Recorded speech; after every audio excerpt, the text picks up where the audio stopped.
ਸਤਿ ਸ਼੍ਰੀ ਅਕਾਲ, ਸਵਾਗਤ ਹੈ ਸਾਰੇ ਹੀ ਦਰਸ਼ਕਾਂ ਦਾ। ਪੰਜਾਬ ਇਸ ਵੇਲੇ ਵੇਖ ਰਹੇ ਹੋ ਤੁਸੀਂ ਤੇ ਮੈਂ ਹਾਂ ਗਗਨਦੀਪ ਸਿੰਘ ਤੇ ਲੈ ਕੇ ਹਾਜ਼ਰ ਹਾਂ ਪੰਜਾਬੀਅਤ ਅਤੇ ਕਿਸਾਨਾਂ ਦੇ ਨਾਲ ਜੁੜੀਆਂ ਵੱਡੀਆਂ ਖਬਰਾਂ।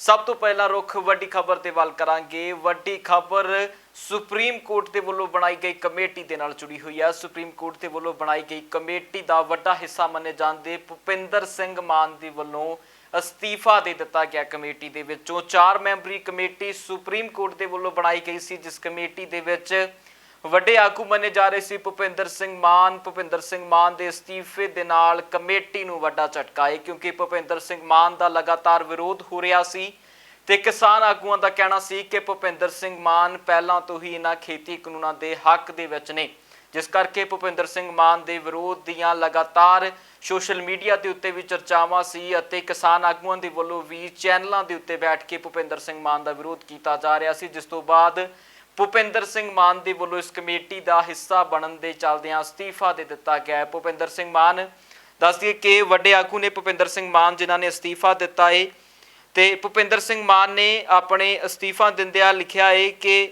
ਮੈਂ ਕਿਸਾਨਾਂ ਦੇ ਨਾਲ ਹਾਂ ਤੇ ਕਿਸਾਨਾਂ ਦੇ ਨਾਲ ਹੀ ਰਹਾਂਗਾ, ਇਸ ਕਰਕੇ ਮੈਂ ਇਸ ਕਮੇਟੀ ਦਾ ਹਿੱਸਾ ਹੋਣ ਤੋਂ ਅਸਤੀਫਾ ਦੇ ਰਿਹਾ। ਇਸ ਅਸਤੀਫੇ ਦੇ ਉੱਤੇ ਸਿੱਧਾ ਚੱਲਦੇ ਹਾਂ ਸੀਨੀਅਰ ਪੱਤਰਕਾਰ ਸ਼ਰਦ ਵਰਮਾ ਹੋਣਾ ਦੇ ਕੋਲ ਤੇ ਜਾਣਦੇ ਹਾਂ ਕਿ ਇਸ ਅਸਤੀਫੇ ਦਾ ਮਾਇਨਾ ਕੀ ਨਿਕਲਦਾ ਹੈ। ਆਖਿਰਕਾਰ ਸੁਪਰੀਮ ਕੋਰਟ ਦੀ ਕਮੇਟੀ ਦਾ ਕੰਮ ਸ਼ੁਰੂ ਹੋਣ ਤੋਂ ਪਹਿਲਾਂ ਹੀ ਕਮੇਟੀ ਟੁੱਟਣੀ ਸ਼ੁਰੂ ਹੋ ਚੁੱਕੀ ਹੈ। ਸ਼ਰਦ ਜੀ, ਕਿਸ ਤਰ੍ਹਾਂ ਵੇਖ ਰਹੇ ਹੋ ਕਮੇਟੀ ਦੇ ਇਸ ਲਗਾਤਾਰ ਟੁੱਟਣ ਦੇ ਸਿਲਸਿਲੇ ਨੂੰ? ਪਹਿਲਾ ਵੱਡਾ ਝਟਕਾ ਸੁਪਰੀਮ ਕੋਰਟ ਦੀ ਕਮੇਟੀ ਨੂੰ ਹੀ ਲੱਗ ਗਿਆ ਹੈ, ਭੁਪਿੰਦਰ ਸਿੰਘ ਮਾਨ ਦਾ ਅਸਤੀਫਾ ਆ ਗਿਆ। ਬਿਲਕੁਲ ਗਗਨ, ਇਹ ਬਹੁਤ ਇੰਪੋਰਟੈਂਟ ਡਿਵੈਲਪਮੈਂਟ ਹੈ ਜੀ। ਜਿਵੇਂ ਹੀ ਦੇਖੋ ਸੁਪਰੀਮ ਕੋਰਟ ਵੱਲੋਂ ਇਹ ਕਮੇਟੀ ਬਣਾਈ ਗਈ ਸੀ ਕਿ ਉਸ ਤੋਂ ਬਾਅਦ ਹੀ ਪਿਛਲੇ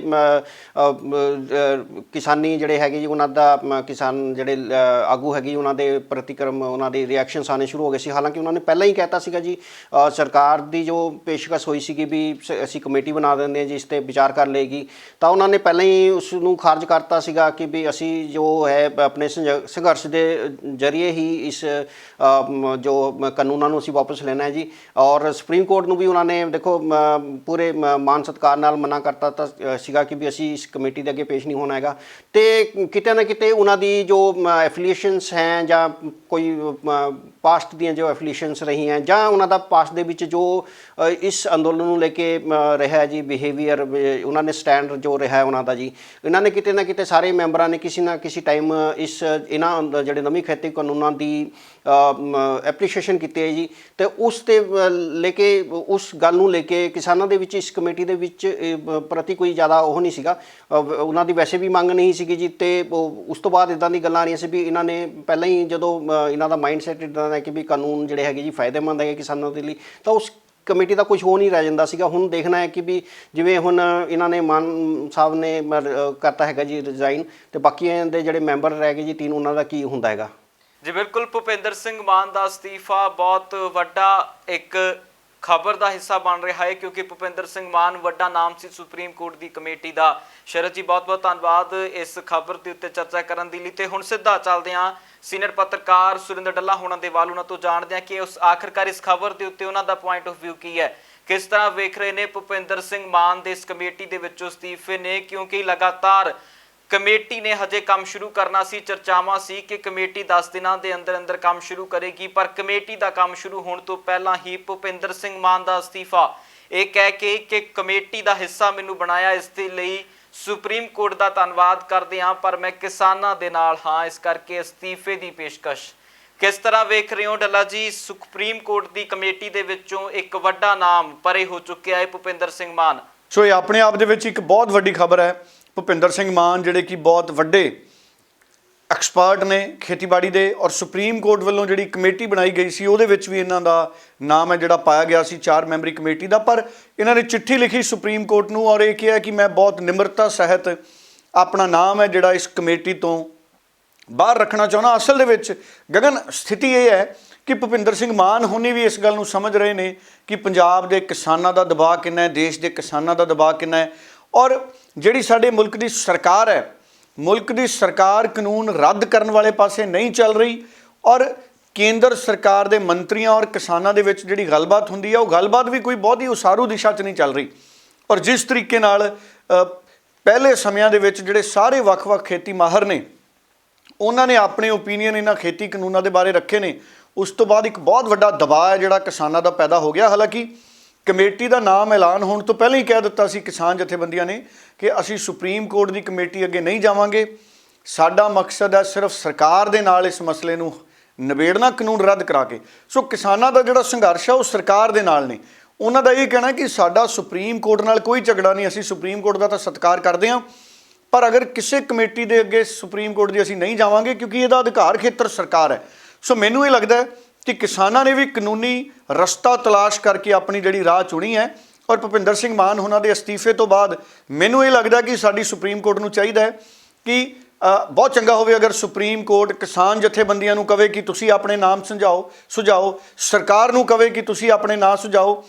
ਉਸ ਸੂਰਤ ਦੇ ਵਿੱਚ ਹੋ ਸਕਦਾ ਕਿਸਾਨ ਜਥੇਬੰਦੀਆਂ ਫੈਸਲਾ ਕਰ ਲੈਣ ਕਿ ਅਸੀਂ ਇਕੱਠੇ ਹੋ ਕੇ ਅਗਰ ਸਾਡੀ ਸਾਰਿਆਂ ਦੀ ਸਹਿਮਤੀ ਦੇ ਨਾਲ ਕੋਈ ਕਮੇਟੀ ਬਣਦੀ ਹੈ ਤੇ ਅਸੀਂ ਉਹਦੇ ਅੱਗੇ ਜਾਈਏ।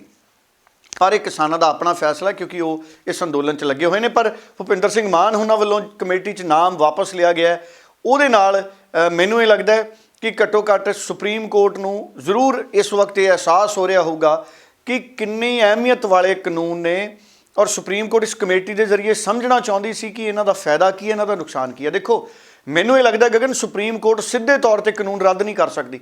ਸੁਪਰੀਮ ਕੋਰਟ ਉਦੋਂ ਕਾਨੂੰਨ ਰੱਦ ਕਰ ਸਕਦੀ ਹੈ ਜਦੋਂ ਇਹ ਕਾਨੂੰਨ ਸੰਵਿਧਾਨ ਦੇ ਮੁਤਾਬਕ ਨਾ ਬਣੇ ਹੋਣ।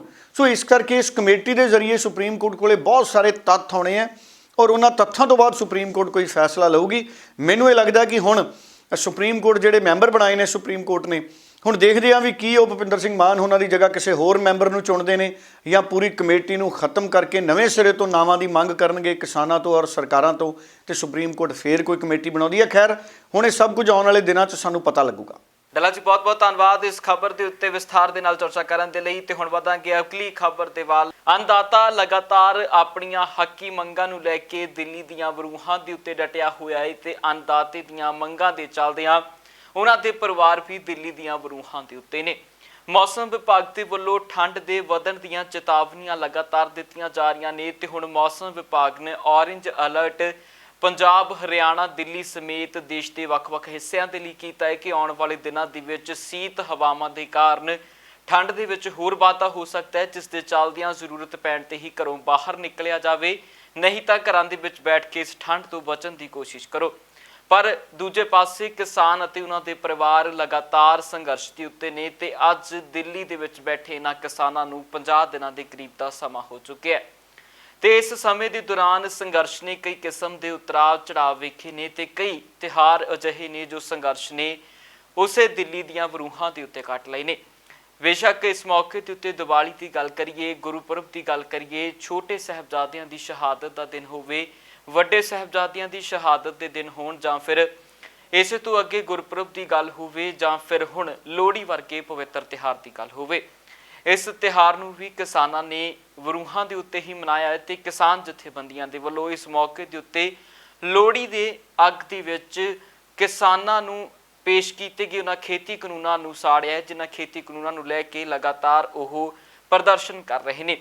ਇਹਨਾਂ ਖੇਤੀ ਕਾਨੂੰਨਾਂ ਦੀਆਂ ਕਾਪੀਆਂ ਹੱਥਾਂ ਦੇ ਵਿੱਚ ਫੜ ਕੇ ਦਿੱਲੀ ਸਮੇਤ ਦੇਸ਼ ਦੇ ਵੱਖ-ਵੱਖ ਬਾਰਡਰਾਂ ਦੇ ਉੱਤੇ ਜਿੱਥੇ ਕਿਸਾਨ ਬੈਠੇ ਨੇ, ਚਾਹੇ ਦਿੱਲੀ ਦੇ ਵਿੱਚ ਦਿੱਲੀ ਨੋਇਡਾ ਬਾਰਡਰ ਹੋਵੇ ਜਾਂ ਫਿਰ ਰਾਜਸਥਾਨ ਵਾਲੇ ਪੱਖ ਤੋਂ ਬਾਰਡਰ ਹੋਵੇ ਜਾਂ ਪੰਜਾਬ ਦੇ ਵਿੱਚੋਂ ਹਰਿਆਣਾ ਬਾਰਡਰ ਹੋਵੇ, ਉਸ ਤੇ ਹੀ ਕਿਸਾਨਾਂ ਨੇ ਬੈਠ ਕੇ ਆਪਣੀ ਲੋਹੜੀ ਮਨਾਈ ਹੈ ਤੇ ਇਹਨਾਂ ਖੇਤੀ ਕਾਨੂੰਨਾਂ ਦੀਆਂ ਕਾਪੀਆਂ ਨੂੰ ਸਾੜਿਆ ਹੈ। मेरे लिए लोहड़ी बहुत विशेष पर्व है। मैं वैसे हरियाणा से हूँ, मेरी वाइफ बंगाल से हैं, लेकिन अपने मोहल्ले में पिछले 25 साल से हम लोहड़ी मनाते रहे हैं। लोहड़ी एक खुशी का पर्व रहा है। उस खुशी के पर्व को हम इस दुख से मनाएं, इस तरीके से मनाएं, ये तो पहली बार हो रहा है, ऐसा महसूस हो रहा है। लेकिन हमें इस पर्व को आज एक रोष के साथ मनाना पड़ रहा है, इस दुख के साथ मनाना पड़ रहा है कि ये पर्व आज एक गुस्से का प्रतीक बन रहा है। उम्मीद है कि इस आग की आंच सरकार तक पहुंचेगी, केंद्र तक पहुंचेगी। प्रधानमंत्री का दिल अब तक नहीं पसीजा है, उम्मीद करते हैं उन तक पहुंचेगी। हमने तो पहले दिन से कहा था ऐसी कमेटियों से कुछ नहीं होगा, ना हम इस कमेटी के आगे ना इसके पीछे। कोर्ट ने बनाई है, अब जो बात करना चाहें कर ले। हमने तो कहा था हम इस कमेटी से कोई बात नहीं करेंगे, और जैसी कमेटी बनी उससे बिल्कुल जाहिर हो गया। ये तो 4 एडवोकेट हैं सरकार के सबसे बड़े, इन तीनों कानून के सबसे बड़े पैरोकार, सबसे बड़े एडवोकेट ये 4 लोग हैं। इनसे जिसने बात करनी हो कर ले, हमें तो नहीं करनी। वो तो हम मैसेज ये दे रहे हैं सरकार को कि ये इतनी बुरी चीज़ है जिसको अग्नि में जला रहे हैं हम, इसलिए सरकार को मैसेज दे रहे हैं कि इसको वापस लिया जाना चाहिए, वापस लेना चाहिए। कमेटी गठित करेंगे नहीं, कर दी है कमेटी जिसको हमने रिजेक्ट कर दिया है, इसलिए कमेटी गठित करने से पहले ही हमने स्टेटमेंट दे दिया था कि इस कमेटी को गठित करने का ज़रूरत नहीं है, अगर करेगा सुप्रीम कोर्ट तो हम उस कमेटी को एक्सेप्ट नहीं करेंगे। नहीं, स्टे जो दिया है देखिए वो भी कोई ऐसा नहीं है कि लंबा स्टे दिया है, उसको टिल फर्दर ऑर्डर, वो कल तक भी हो सकते हैं, थोड़ी देर तक भी हो सकते हैं, लेकिन वो अच्छा किया सुप्रीम कोर्ट ने, थोड़ा झटका दिया, थोड़ा झटका दिया है, शायद पहली बार सुप्रीम कोर्ट ने ऐसे कोई कानून को रोका। दूसरा ये है कि सुप्रीम कोर्ट ने जो हमारा आंदोलन है, इस आंदोलन के बारे में कोई फैसला नहीं दिया और हमारा आंदोलन जारी रहेगा, ये भी एक अच्छा फैसला है। मुझे नहीं लगता ज़्यादा कुछ उससे निकलेगा, लेकिन मीटिंग में हम जाएंगे और मीटिंग में सरकार के सामने बैठकर उसको एक्सपोज करेंगे। सरकार को हमने ये मैसेज दिया कि ये आपके जो कानून के काले कानूनों की जो कापियाँ बनाए हैं कृषि विरोधी, उनकी कापियाँ जला के हम ये सिद्ध करना चाहते हैं कि जैसे हमने ये जला दिया इसी तरह आपको रद्द करनी पड़ेगी, क्योंकि हम इनको मानने के लिए, कानूनों को मानने के लिए तैयार नहीं। अरे देखिए पहुँचे तो हम हैं, क्योंकि हमें भरोसा है कि हमें ये जो काले कानून रद्द करवा के ही जाएंगे। लेकिन 15 को क्या होता है ये तो मैं इतना ही कहूँगा कि जेकर 15 को इन्होंने हमारी मांगे माननी होती तो फिर ये सुप्रीम कोर्ट को बीच में क्यों लाते, ये साजिश क्यों रचते। सो इन्होंने एक साजिश रची है, इसलिए 15 को कुछ होने का कोई मुझे आइडिया नहीं लगता। 15 तारीख की मीटिंग अभी आएगी, उसमें जाएंगे, क्यों नहीं जाएंगे, उसमें बहुत ज़्यादा उम्मीद है कि हमें हमारा हल निकलेगा, क्योंकि सरकार भारतवर्ष इधर आके लोग बैठ चुका है, प्रधानमंत्री को दिख रहा है कि यहाँ पे हो क्या रहा है। मतलब यही लोग है शक्ति, ये लोक शक्ति है, जनशक्ति है, ये पासा पलटने में टाइम नहीं लगाते। उधर किसान आगू बलवीर ਸਿੰਘ ਰਾਜੇਵਾਲ ਦੇ ਵੱਲੋਂ ਵੀ ਕਿਸਾਨਾਂ ਦੇ ਨਾਮ ਇੱਕ ਖੁੱਲਾ ਪੱਤਰ ਲਿਖਿਆ ਗਿਆ ਹੈ, ਜਿਸ ਪੱਤਰ ਦੇ ਵਿੱਚ ਕਿਸਾਨਾਂ ਦੇ ਨਾਮ ਲਿਖਦਿਆਂ ਬਲਵੀਰ ਸਿੰਘ ਰਾਜੇਵਾਲ ਨੇ ਕਿਹਾ ਕਿ 26 ਜਨਵਰੀ ਨੂੰ ਹੋਣ ਵਾਲੀ ਕਿਸਾਨ ਪਰੇਡ ਦੇ ਵਿੱਚ ਕਿਸੇ ਦੇ ਵੱਲੋਂ ਵੀ ਕਿਸੇ ਕਿਸਮ ਦੀ ਕੋਈ ਅਸ਼ਾਂਤਮਈ ਤਰੀਕੇ ਦੇ ਨਾਲ ਘਟਨਾਕ੍ਰਮ ਨੂੰ ਅੰਜਾਮ ਨਹੀਂ ਦਿੱਤਾ ਜਾਣਾ ਚਾਹੀਦਾ ਤੇ ਸੰਘਰਸ਼ ਜਿਸ ਤਰ੍ਹਾਂ ਹੁਣ ਤੱਕ ਸ਼ਾਂਤਮਈ ਚੱਲ ਰਿਹਾ ਹੈ ਉਸੇ ਤਰ੍ਹਾਂ ਇਹ ਸੰਘਰਸ਼ शांतमई रहना चाहिए।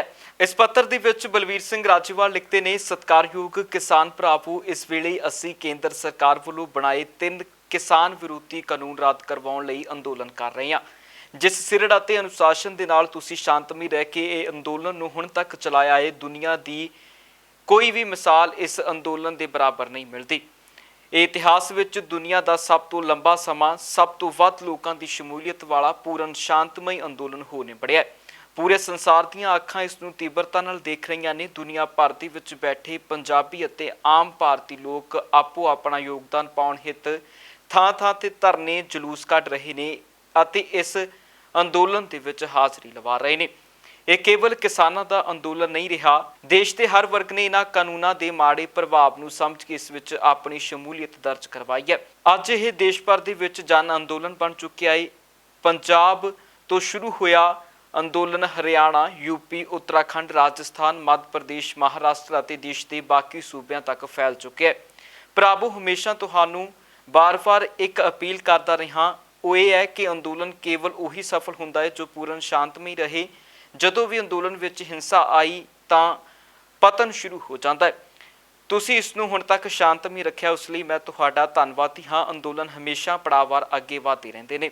तुसीं सैमीनारां, धरनिਆਂ तो लैके रेल पटड़ियां, अंदोलनां राहीं भारत बंद वर्गे सफल कदमां नाल दिल्ली दुआले वख-वख नाकिਆਂ उत्ते वड्डी गिनती विच इकट्ठे होके अंदोलन दी वड्डी सफलता नूं अगे वधाया। कड़ाके की ठंड अते मीह के बावजूद तुसीं अपणियां ट्रालियां विच घर पा के शांतमई बैठे हो। अंदोलन अपनी चाल शांतमई ढंग नाल हर पड़ाव वाल सफलता नूं पार करदिआं चल रहा है। अंदोलन विच हर समय रणनीति अनुसार नवे पड़ाव तय करने हुंदे ने। इसलिए असीं लोहड़ी उत्ते इन्हां काले कानूनां दीआं कापियां साड़ियां। असीं इस वार 18 जनवरी नूं महिला दिवस नूं किसान महिला दिवस दे वजों मना रहे हां।